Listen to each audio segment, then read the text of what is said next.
Magandang araw muli sa aming mga tutok na tagapakinig at taga-subaybay. Ito po si DJ Tala, ang bituin ng buhay mo.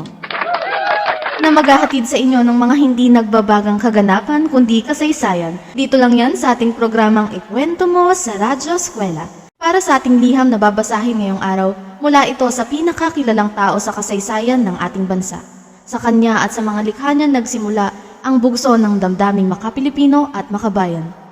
Ang nagpadala ng liham ngayon ay walang iba kung hindi si Dr. Jose Rizal. Pakikinggan at babasahin natin ngayon ang kanyang naging buhay, kapalaran, at pinagdaanan sa dapitan, kasama ang nag-iisang Josephine Bracken at hanggang sa huling yugto ng kanyang buhay. Dito lang yan sa 107.1, ang Radyo ng Bayan, na di ka lang maaaliw, matututo ka pa. 107.1. Magandang araw sa ating mga tagapakinig. Magandang araw, DJ Tala.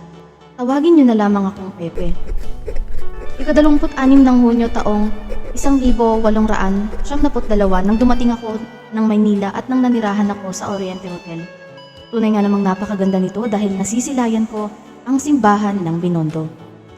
Ngunit nang dumating ang Huwebes at muli kong kinita si Don Ramon Dispuhol upang muli siyang kausapin patungkol sa aking hiling na makapunta muli sa Hong Kong, ay pinadala niya ako sa Fort Santiago. Magandang umaga, General Despohol. Jose, ano yung dala mong rolyo ng una at petates sa iyong bagahe? Ito ho ba, General? Ito ay galing sa aking mahal na kapatid. At alam mo bang may kaugnayan ka sa pangyayari sa politika na hindi nakalulugon? Dahil dito, ikaw ay ipapadala sa Fort Santiago.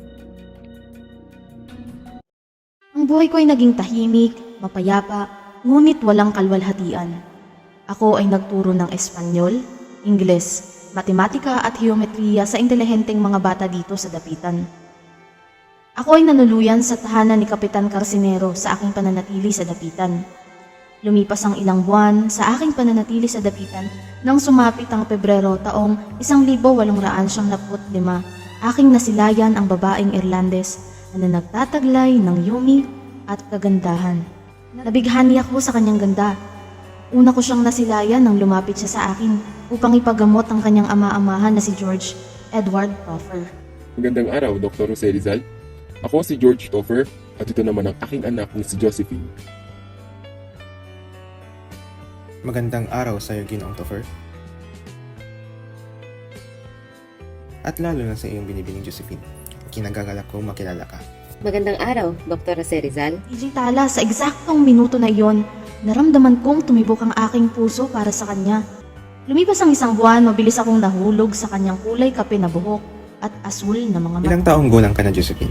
Maaari ba kitang tawaging Josephine? Ako ay 18 taong gulang, Jose. Maaari ba kitang tawagin, Jose? Maitanong ko lang, kaya mo bang gamutin ng aking mga mata? Gagawin ko lahat ng aking makakaya. Ginawa ko ang lahat ng aking makakaya, ngunit ito ay hindi na kaya pang lunasan. Naramdaman ko na malapit na silang umalis ng kanyang anak. Dahil sa pagmamahal ko sa aking Josephine, niyaya ko siyang magpakasal. Sumasang-ayon ako. Magpakasal tayong dalawa. Anong magpapakasal? Iiwanan mo ko para sa lalaking yan? 34 na anyos na siya, anak! Pero mahal na mahal po namin ang isa't isa. Hindi ako papayag. Magpapakamatay ako kapag nagpakasal ka sa kanya. Ama naman, huwag ka magsalita ng ganyan. Mabuti na lamang at nakuha ko ang hawak na patalim ni George. Kinabukasan ay sumakay na ang aking mahal kasama ang kanyang ama sa bapor patungo sa Maynila. Hindi natuloy ang aming kasal. Muli na naman akong nag-isa. Ngunit makalipas ang 6 na buwan ay dumating ang aking ina at sa likod niya ay nakasunod ang aking minamahal na si Joseph. Jose! Josephine, anong ginagawa niyo dito, ina? Nandito kami upang maituloy ang inyong kasal. Ako ay pumapayag sa inyong pag-iisang dibdib. Ngunit hindi kayo maaaring ikasal sa simbahan bilang ikaw ay isang mason at si Josephine ay katoliko romano. Sa kahit anong paraan, basta kami lamang ay may kasal. Kami na nga ay kinasal ng aking minamahal na si Josephine kahit walang basbas ng simbahan. Naging masaya ang aming mga unang araw. Ngunit hindi rin nagtagal ay palagi na lamang kaming nag-aaway. Buwan na ang sanggol sa aking sinapupunan. Papangalanan ko siyang Francisco at naway lumaki siya ng matiwasay at masigla. Ngunit sa hindi inaasahang pagkakataon ay iniluwal ni Josephine ang aming anak habang ito ay 8 buwan pa lamang. At sa kasamang palad, DJ Tala, nawalan din ito ng buhay pagkalipas ng 3 oras. Ito na rin nagsimula ang hindi magandang pagsasama namin kung kaya't nakiusap ako na ipadala sa Cuba bilang voluntaryong tagapaglunas. Jose Rizal, ikaw ay hindi maaaring umalis patungo sa Cuba. Ikaw ay ipinadadakip at ipinadadala sa Fort Santiago. Pag-usapit ng ika-6 ng Disyembre, nagsimula na ang paglilitis sa 3 kaso sa Ikaw, Senyor Jose Protasio Rizal Mercado E. Alonzo Riolonda, ay magsisimulang litisin ngayong araw, Disyembre 6, sa kasong rebelyon, sedisyon at pagsasabuatan. Ano ang apela ng akusado? Ako ay inosente Senyor de la Peña. Kailanmay, hindi magiging kasalanan sa aking mga mata o ng Diyos ang aking mga aktibidades. 15 ng Disyembre, muli kong ginamit ang aking pluma upang sumulat ng huling tawag para sa aking mga kabayang walang tigil na nakikitil at napipinsala, dala ng kanilang rebelyon na walang pinararatingan. Sa aking mga kababayan, ito ang katotohanan na kung saan ang mga saksi ay sasangay. Ang mga balitang kumalat ay hindi lamang kasinungalingan, kundi nakapipinsala. Ngunit ang edukasyon ay kinakailangan pundasyon upang maging karapat-dapat dito. Pagpatak ng ika-28, ang pinal na hatol ay siyang napagdesisyonan na. Oh, ito ang huli at pirmadong hatol, Jose. Kamatayan? Oo, tama. Kamatayan. Para sa 3 kaso ng kalapastanganan. Ang mga sumunod na araw ay puno ng mga pangyayari. Iba palang pakiramdam kapag alam mong nasa pintuan mo na lamang si kamatayan. Pagsapit ng ika-29 ng Disyembre, ang pinal na hatol ay binasa sa akin ni Kapitan Rafael Dominguez. Ikaw, Jose Protasio Rizal Mercado y Alonzo Riolonda, ay hinahatulan ng kamatayan sa mga salang rebelyon, sedisyon at pagsasamputan. Ikaw ay nakatakdang bariling sa Cuneta de Bagumbayan bukas, ika-30 ng Disyembre pagpatak ng alas 7 ng umaga. Pagtapos ng mga pagbisita sa wakas ay nagkaroon ako ng oras para sa aking sarili na aking ginamit upang magsulat muli.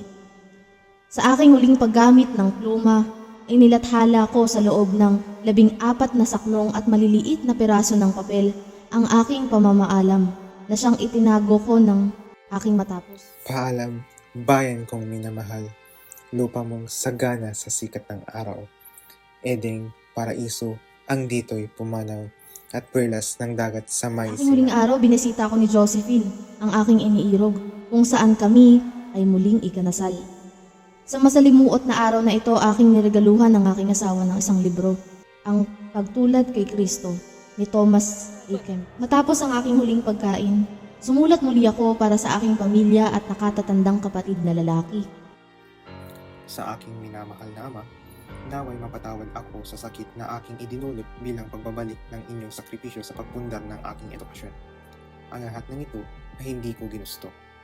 Paalam aking ama, paalam.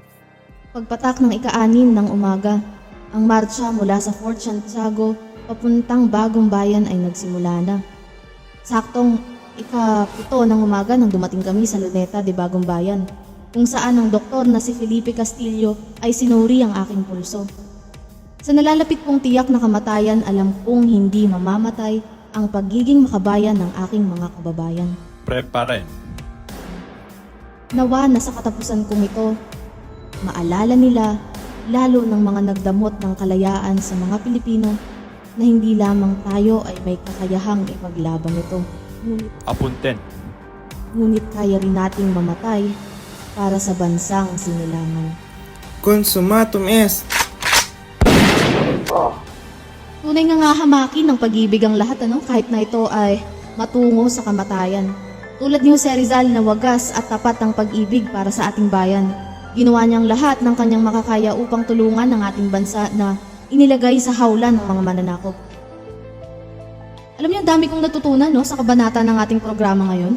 Malaki ang ginhawa at pagsasalamat na aking nadarama sa istoryang ibinahagi sa atin ngayong araw dahil naalala ko ang halaga ng ating kalayaan.